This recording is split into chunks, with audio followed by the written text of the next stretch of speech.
My dear student, today in this video we will discuss about a poem, The Shops.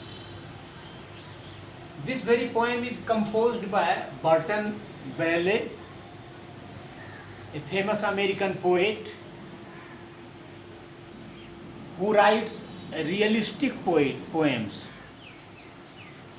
poem of realism, who has composed a number of poems on the reality and the facts of life, the present time.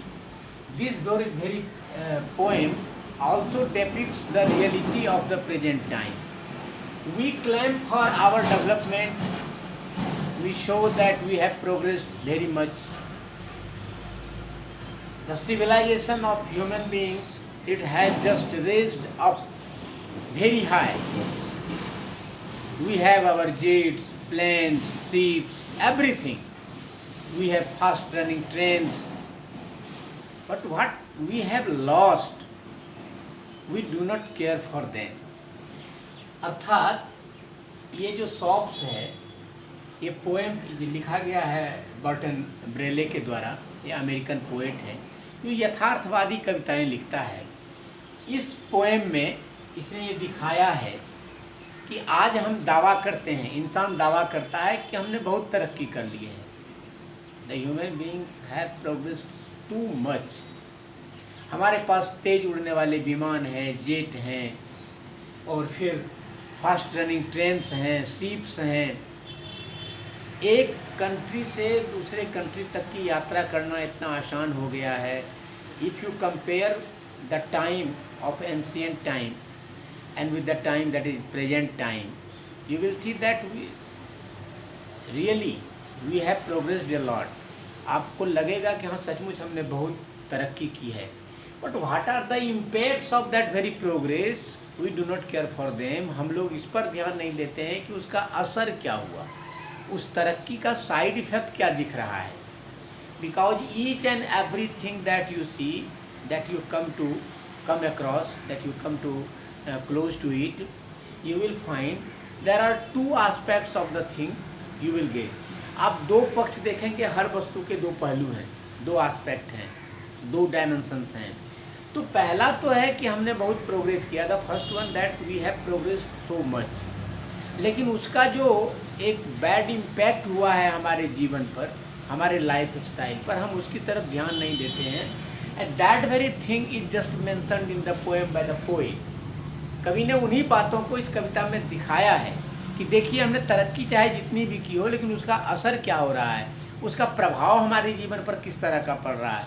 यद्यपि no doubt विज्ञान के इतना आगे जाने से हमने बहुत कुछ पाया है, हमने बहुत कुछ हासिल किया है। We have attended and achieved a lot through the help of science, but it has proved itself as a कर्स।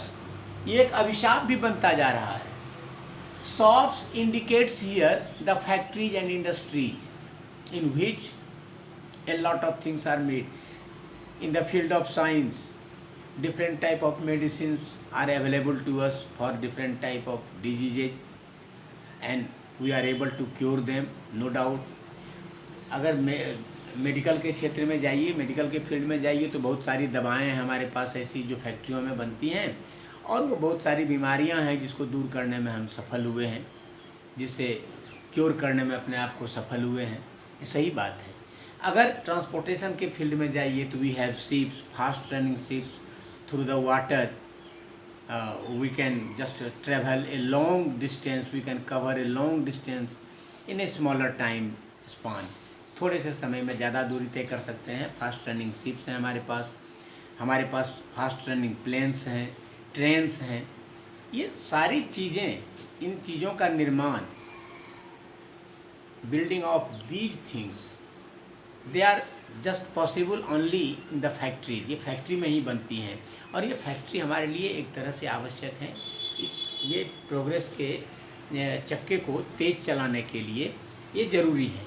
लेकिन what are the impacts of these factories and industries? They pollute our environment. They pollute our air, they pollute our water, they pollute our soil, everything. And due to that very pollution, the humanity has got endangered. मानव सभ्यता खतरे में पड़ गई है इस pollution के कारण. You know very well about the global warming. Due to global warming the glaciers are being melted today. कुछ भी हो सकता है, सारी इंसानियत खतरे में पड़ सकती है, सारी मानवता खतरे में पड़ सकती है. तो पोएट ने हमारा ध्यान इस तरफ खींचने की कोशिश की है इस कविता के माध्यम से.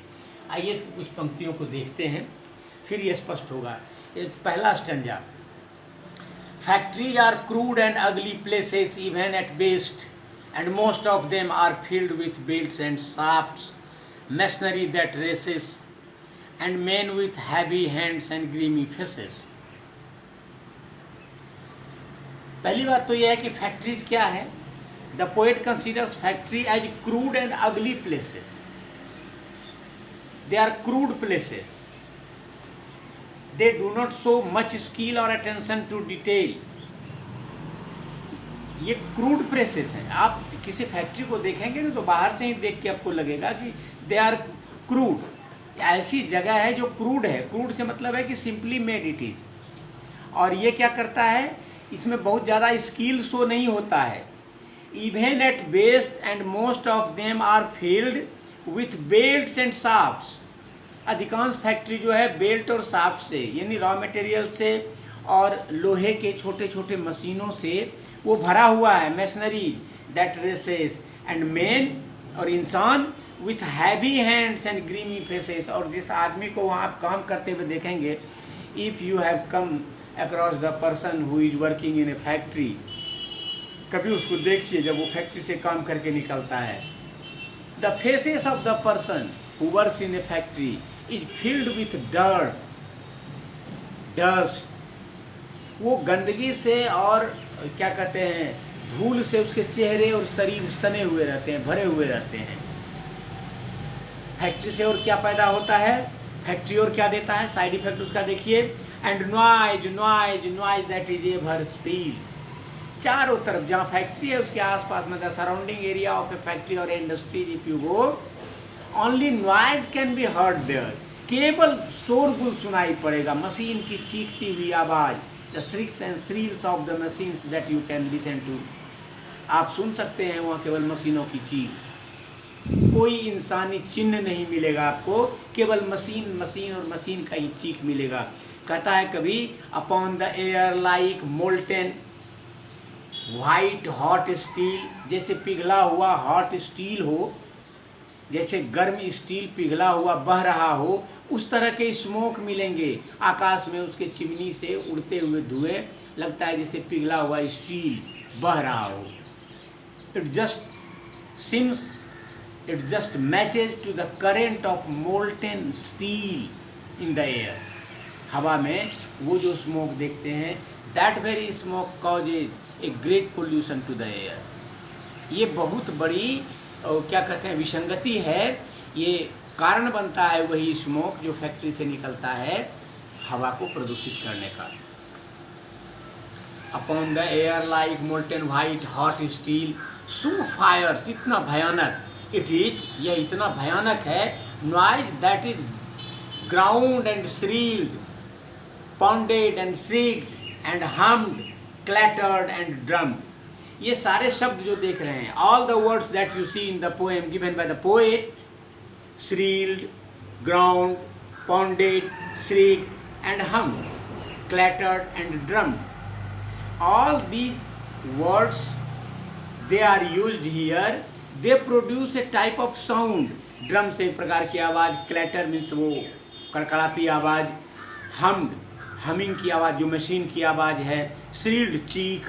ये सभी ये क्या होता है, इस प्रकार के शब्दों का, this type of words if it is used in a poem, it is said the poetic device is used, that is onomatopoeia. अगर इस प्रकार के शब्दों का कहीं किसी पंक्ति में पोएट ने यूज किया है, इसको ओनोमोटोपोइया कहते हैं. यह पोएटिक डिवाइस, लिटरेरी डिवाइस होता है, या इसको आप फिगर ऑफ स्पीच भी कह सकते हैं. ये क्या होता है, to create an impact over the readers such type of words are used by the poet. कवि इस प्रकार के शब्दों का प्रयोग इसलिए करता है कि एक कविता में एक असर, एक प्रभाव पैदा होता है इससे। कहता है noise of the furnace and the hammer, आवाज़ किसकी मिलती है वहाँ, फर्नेस की। फर्नेस दैट इज भट्टी इन हिंदी। फर्नेस होता है एक close space where something metal और ग्लास और like that anything are melted at a high temperature. They are heated there and at a high temperature and they get melted। किसी धातु को, चाहे लोहा हो, पीतल हो, तांबा हो, जो भी हो, कॉपर हो, उसको गर्म करके और उसको पिघलाया जाता है। ऐसा जो चूल्हा होता है, क्लोज प्लेस होता है, उसको फर्नेस कहते हैं। तो वहाँ फर्नेस की आवाज़, हैमरिंग की आवाज़, हथौड़े की आवाज़, squeal of monster planers, crunch of giant shears. और ये एक मशीन, सीयर्स मीन्स एक machine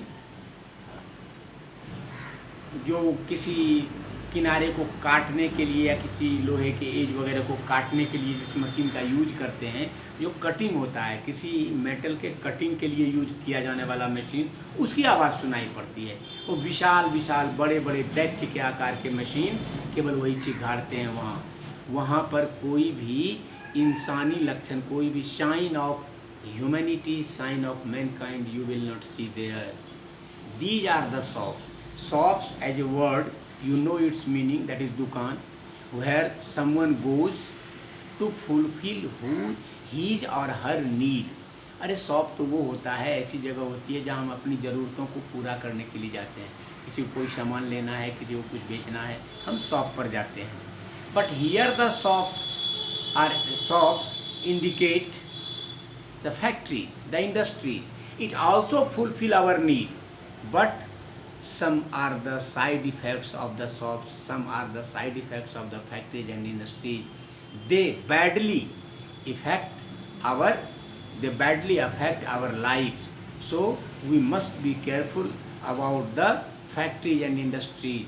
Industrialization is a good thing, but it should be in a limited amount, that it cannot affect badly the mankind, the human beings.